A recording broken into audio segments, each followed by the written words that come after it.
Најголемата опозицијска партија ВМРО-ДПМН обвини дека владеачката СДСМ подкупувала гласачи во ромското мало Бајрот во Битола.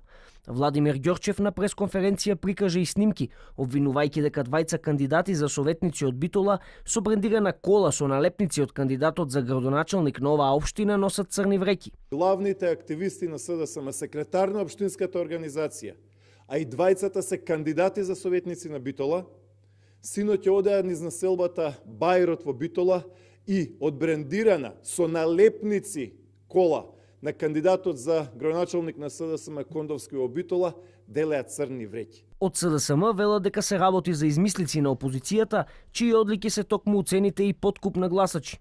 Како што ќе наближува изборниот ден, така ќе се заселуваат објавувањата на конструкции и измислици од Белиот дворец, подкупот, уцените, заканите, гласачи од пустец, обид за кражба на доверлив изборен материјал беа одлика на владењето на ВМРО-ДПМН.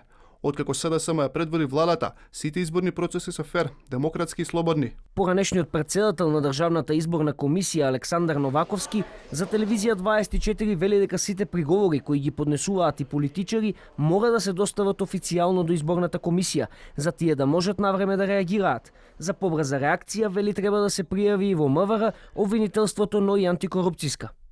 Државната изборна комисија е должна да постапи по тие приговори, да донесе одлука, дали тие се издржани, дали треба да ги отстапи на друго тело или мериторно да одлучи. Секако, оние нерегуларности кои се среќаваат во овој предизборен период, треба да се пријавуваат до надлежното обвинителство, до надлежното Министерство за внатрешни работи, Министерството ќе ги доследи до јавното обвинителство. А секако и антикорупцијската може и народниот правобранител исто така може, но за тоа треба координација.